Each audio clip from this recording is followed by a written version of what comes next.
నమస్తే, నేను మీ Teja. Middle east countries లో ఏదైతే జరుగుతుందో వార్ చాలా దారుణమైన సిచ్యువేషన్ అక్కడైతే కనిపిస్తోంది. ముఖ్యంగా నిన్న రంజాన్ పండుగ వేళ కూడా చాలా మంది ప్రాణాలు విడిచారు. ముఖ్యంగా ఇరాన్ కి సంబంధించిన కీలకమైన నాయకులు కూడా ప్రాణాలు విడిచారు. అలాగే ఇజ్రాయెల్ లో కూడా ఏదైతే జెరూసలేం దగ్గర ఆల్ అక్సా మసీద్ దగ్గరికి కొంతమంది ముస్లిమ్స్ అక్కడ నమాజ్ చేసుకోవడానికి వెళ్ళారు నిన్న పండుగ రోజు కాబట్టి. అక్కడ కూడా ఇజ్రాయెల్ కి సంబంధించిన సోల్జర్స్ చాలా మంది అటాక్స్ చేసి వారిని చెల్లాచెదరు చేశారు. రైట్, దీనికి సంబంధించి మరిన్ని విషయాలు మనతో పాటు డిస్కస్ చేయడానికి సోషల్ యాక్టివిస్ట్ కృష్ణకుమారి గారు ఉన్నారు. ఆమెతో మాట్లాడుతాం. మేడం నమస్తే. నమస్తే. సో ఇప్పుడు ట్రంప్ అలాగే నెతన్యాహు ఇప్పుడు ఈ గల్ఫ్ కంట్రీస్ కావచ్చు, ఇరాన్ ముఖ్యంగా అక్కడ అటాక్ చేస్తారు. దీనివల్ల నిన్న చాలా మంది కూడా ప్రాణాలు విడిచారు నిన్న పండుగ రోజు. దీని గురించి ఏం చెప్తారు? ఒక రకంగా ప్రపంచవ్యాప్తంగా ముస్లిం మత ద్వేషం అనేది ఉన్నది. అయితే ఈ మత ద్వేషం ఎక్కడి వరకు వెళ్ళింది అంటే, మనసులోనేమో మత ద్వేషం, పైకేమో ఆర్థిక యుద్ధం. ఇక్కడ రెండు రకాల యుద్ధం జరుగుతుంది. ఇప్పుడు మొదటగా అలా ఆయిల్ ని హస్తగతం చేసుకోవాలి అని అమెరికా ఉద్దేశం. అవును, ప్రపంచం మొత్తం మీద ఎక్కడ వనరులు ఉంటే, ఒకప్పుడు ఫ్రెంచ్ వాళ్ళు, డచ్ వాళ్ళు, బ్రిటిష్ వాళ్ళు వేరే దేశాల్లో మీద దండయాత్ర చేసి వాళ్ళని వలస దేశాలుగా పెట్టుకొని వాళ్ళు అక్కడున్న నిధుల్ని, వనరుల్ని దోచుకుని వెళ్ళేవాళ్ళు. ఒక రకంగా వాళ్ళది అయిపోయిన తర్వాత బ్రిటిష్ వాళ్ళు ఇంకా మేము ఇట్లాంటి ఆడి జోలికి వెళ్ళవద్దులే అని, అలాగే ఫ్రెంచ్ వాళ్ళు, వీళ్ళందరూ కూడా ఎవరికి వాళ్ళు ఇంకా అస్త్ర సన్యాసం చేసిన వేళ అమెరికాకి ఈ కొత్త ఆలోచన వచ్చింది. ఏంటి అంటే, రెండో ప్రపంచ యుద్ధం తర్వాత ఏ దేశంలో అయితే వనరులు ఉన్నాయో ఆ దేశాన్ని ఎట్లయినా సరే నయానో భయానో భయపెట్టో, లేకపోతే ఏ రకంగానైనా సరే దాని మీద పైచేయి సాధించి ఆ వనరులు కొల్లగొట్టాలి, నేను సుప్రీం పవర్ అనిపించుకోవాలి, ఈ ప్రపంచంలో నేను ఒక్కడనే రౌడీని అనిపించుకోవాలనే ఒక దుగ్ధ అమెరికాకి చాలా ఎక్కువైపోయింది. సరే, అదే సమయంలో రష్యా కూడా, యుఎస్ఎస్ఆర్ రష్యా కూడా అలాగే బలమైన శక్తిగా ఉంది. కొన్ని దేశాల సమాహారం అన్నమాట యుఎస్ఎస్ఆర్ అనేది. ఆ రోజు ఆటల్లో కానీ, పాటల్లో కానీ, శాస్త్ర విజ్ఞానంలో కానీ, వైద్యం విషయంలో కానీ అన్ని రకాలుగాను యుఎస్ఎస్ఆర్ ముందుండేది. ఇప్పుడు గేమ్స్ జరుగుతున్నాయి అనుకోండి, గేమ్స్ జరుగుతుంటే రష్యాకే పథకాలు. అలాగే సైన్స్లో ఇన్నోవేషన్స్ అనుకోండి, రష్యావే, యుఎస్ఎస్ఆర్ అన్ని రంగాలు. స్పేస్ కూడా యూరి గగారిన్ ఫస్ట్ అంతరిక్ష యాత్రికుడు యూరి గగారిన్. అట్లా ఏ రకంగా చూసినా అంటే వీళ్ళిద్దరి మధ్యలో ఒక ప్రచ్ఛన్న యుద్ధం జరుగుతూ ఉండేది. అంటే నువ్వా నేనా అన్నట్లు ఉండేది. ఆ పరిస్థితిలో నువ్వా నేనా అన్న పరిస్థితిలో ఉన్నప్పుడు యుఎస్ఎస్ఆర్ ని నేను గెలవలేను అనే ఒక ఉద్దేశంతో అమెరికా ఆ దేశాన్ని ముక్కలు అవటంలో అమెరికా పాత్ర ఉంది. అలాగే అదే సందర్భంలో వియత్నాం మీద యుద్ధం చేయటం కావచ్చు, ఇంకో దేశం మీద యుద్ధాలు చేయటం కావచ్చు, డైరెక్ట్ గా కావచ్చు, ఇండైరెక్ట్ గా కావచ్చు, యుద్ధాలు చేస్తూ ఉండేది. అసలు అమెరికా చేసిన యుద్ధాలు, అమెరికా ఓడిపోయిన యుద్ధాలు ఇంకెవరు చేయలేదు. అయితే ఏంటి అసలు అమెరికా ఎందుకు చేస్తుంది ఇలా? లాటిన్ అమెరికా దేశాల మీద పట్టు. లిబియాలో చేసింది, ఆ దేశాన్ని విచ్ఛిన్నం చేసింది. ఒకప్పుడు ఇరాక్ ని ఇట్లాగే చేసింది. వాళ్ళ దగ్గర ఏయో ఆయుధాలు ఉన్నాయంటది, జీవ ఆయుధాలు ఉన్నాయని చెప్పి సద్దాం హుస్సేన్ ని చంపేసింది. తర్వాత ఆయుధాలు లేవని చెప్పింది, అయిపోయింది. ఇప్పుడు ఆ దేశం వంత అయిపోయింది, ఈ దేశం వంత అయిపోయింది. ఇప్పుడు ఇరాన్ మీద యుద్ధం మొదలెట్టింది. ఈ దేశానికి తోడెవరు అంటే ఇజ్రాయెల్, అమెరికా తోడు దొంగల్లాగా. మీరు మొదట చెప్పినట్టు ఒకటి ఆర్థికంగా, ఇంకోటి మతానికి సంబంధించి యుద్ధం చేయటం మొదలెట్టారు. మొదలెట్టి ఈ యుద్ధం కాస్త చిలికి చిలికి గాలివాన్ అయిపోయి ఇవాళ నిన్నగాక మొన్న వెనిజులా అధ్యక్షుడిని తీసుకొచ్చుకొని తన దేశంలో పెట్టుకున్నాడు. ఎందుకు?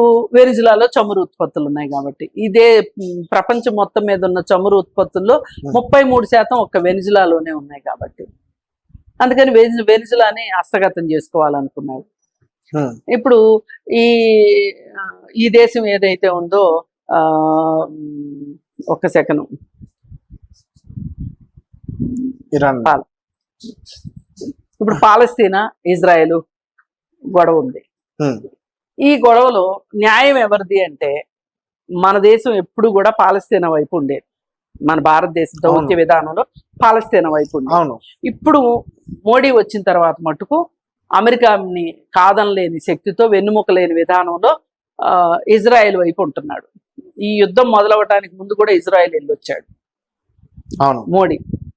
అసలు ఈ పాలస్తీనా ఇజ్రాయెల్ వివాదం గనక మనం ఒక సెకండ్ చూసుకుంటే అసలు ఈ దేశాలన్నీ ఏర్పడినప్పుడు అమెరికా రష్యా ఇట్లా దేశాలన్నీ ఏర్పడినప్పుడు పాలస్తీనా ఏర్పాటైంది.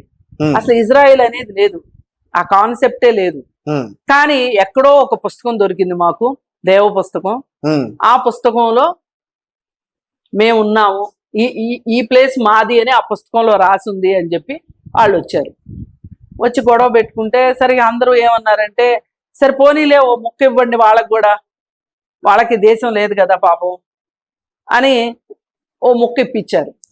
ఇప్పిస్తే అరేబియన్ ఒంటి మాదిరి ఇప్పుడు ఆ దేశమేమో పెద్దదైపోయింది, ఈ దేశమేమో చిన్నదైపోయింది. అసలు వాళ్ళు ఏమో పక్కకి వెళ్ళిపోయారు, వీళ్ళే రాజ్యం చేస్తున్నారు.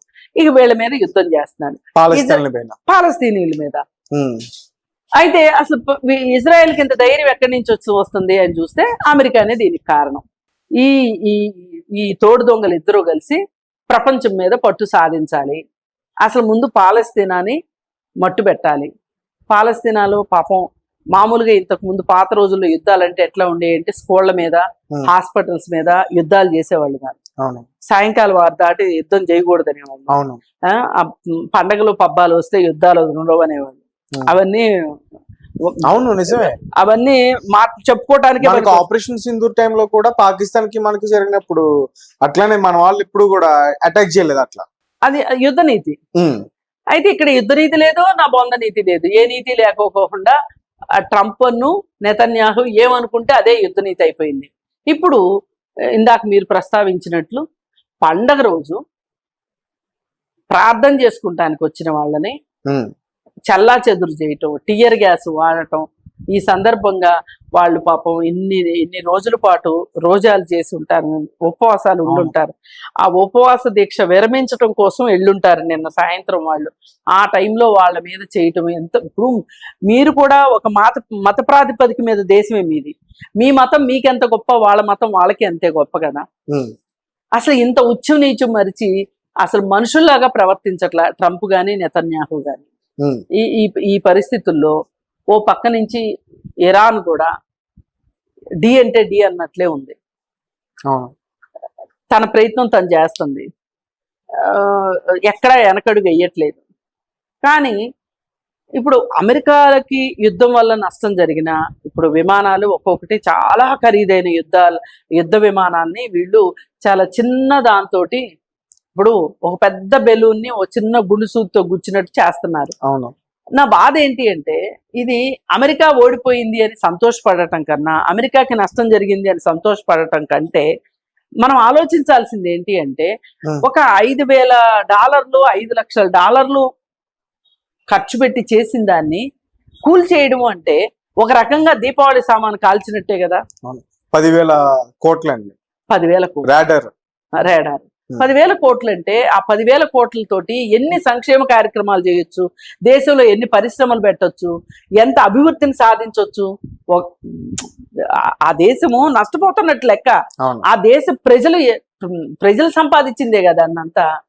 ఇప్పుడు ఆ దేశం ఆదాయంలో నుంచే కదా. ఇప్పుడు మనం ఏం చెప్తాము, పొదుపు అంటే సంపాదించిన దాంతో సమానం అనుకుంటాం. ఇప్పుడు కరెంటుని ఆదా చెయ్యండి, పొదుపు చేయండి, దాన్ని ఉత్పత్తి చేసినట్లే, ఆదా చేస్తే ఉత్పత్తి చేసినట్లే అని. అట్లాగే డబ్బు కూడా మీరు ఇట్లాంటి విషయాలకు నష్టపరిచే కన్నా పనికొచ్చే పనులకి వాడొచ్చు కదా. ఆ దేశంలో కూడా పేదరికం ఉంది. అమెరికా అంటే అదేదో భూతల స్వర్గం అని అనుకోవద్దు ఎవరు కూడా. అక్కడ కూడా పేదలు ఉన్నారు, అక్కడ కూడా దొంగలు ఉన్నారు. అక్కడ ఉన్నన్ని జైళ్లు ప్రపంచంలో ఏ దేశంలోనూ లేవు. అక్కడ ఉన్నంత క్రైమ్ ఎక్కడా లేదు. మరి అవన్నీ జరగకోకుండా నిజంగా అన్ని డబ్బులు ఉన్నప్పుడు దాన్ని భూతల స్వర్గంగా మార్చొచ్చుగా. ఈ డబ్బులన్నీ దానికి ఖర్చు పెడితే, యుద్ధం కోసము ఈ ఆధిపత్యం పిచ్చి గనక పోగొట్టుకుంటే, ఈ మూర్ఖత్వం పోగొట్టుకుంటే గనక ఈ డబ్బులన్నీ ఆ దేశ ప్రగతికి వాడారనుకోండి, అప్పుడు నిజంగా సూపర్ పవర్ అవుతుంది కదా. కానీ మనుషులకు ఉండే ఒక పిచ్చి ఉంది చూసారా, ఉన్మాదం ఉంది చూసారా, ఆ ఉన్మాదం మంచి వైపు కాకుండా చెడు వైపుకు తీసుకెళ్తుంది. ఆ చెడు వైపుకు తీసుకెళ్లడం వల్లే వాళ్ళు చచ్చేది కాకుండా పక్క వాళ్ళు కూడా చంపుతున్నారు. ముఖ్యంగా గల్ఫ్ కంట్రీస్ కి నష్టం జరుగుతుంది. ఇప్పుడు గల్ఫ్ కంట్రీస్ కి నష్టం జరుగుతుంది అంటే ఏంటి అంటే ప్రపంచం మొత్తానికి నష్టం జరిగినట్టే. ఎట్లా అంటే ఆ ఆయిల్ లేదే, ఆ చమురు లేదే ఏ దేశంలో అయినా, ఇప్పుడు మనం ఉన్నామండి ఇలా కూర్చుని మాట్లాడుకుంటున్నామంటే మీరు ఒక చోట నుంచి ఇక్కడికి వచ్చారు, నేను ఒక చోట నుంచి ఇక్కడికి వచ్చాను. మీ వెహికల్ కి మీరు పెట్రోల్ వేసారు, నా వెహికల్ కి నేను పెట్రోల్ వేసా, అవునా? అదొకట. అలాగే ఇప్పుడు మనం ఇంట్లో వంట చేసుకుంటాము, ఆ తిండి పదార్థాలు ఉంటాయి, అవి ఒక చోట నుంచి ఒక చోటకి రవాణా అయ్యి వస్తాయి. ఆ రవాణా అయ్యేటప్పుడు వస్తు రవాణాకి పెట్రోల్ వాడతారు కదా. ఇప్పుడు పెట్రోల్ కొరత వచ్చింది అనుకోండి, రేట్లు పెరుగుతాయా లేదా?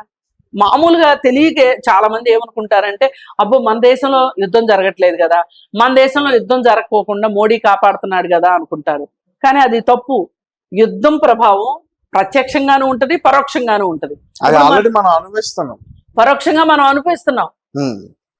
మరి ఈ లెక్కను చూసుకుంటే యుద్ధం ఎప్పటికీ మంచిది కాదు, శాంతే ముద్దు. పైగా పండగ రోజు కూడా మత ప్రార్థనలు చేసుకొనివ్వకోకుండా, అది వాళ్ళ కనీస ప్రాథమిక హక్కు, అది చేసుకొనివ్వకోకుండా చేయడం అంత దుర్మార్గం ఇంకొకటి లేదు. మరి వీళ్ళకి ఎప్పుడు కళ్ళు తెరుస్తారో, వీళ్ళకి నిజంగా వాళ్ళ దేవుళ్ళు ఉంటే ఏం శిక్షలు విధిస్తారో చూడాలి. Right madam, thank you so much. Thank you.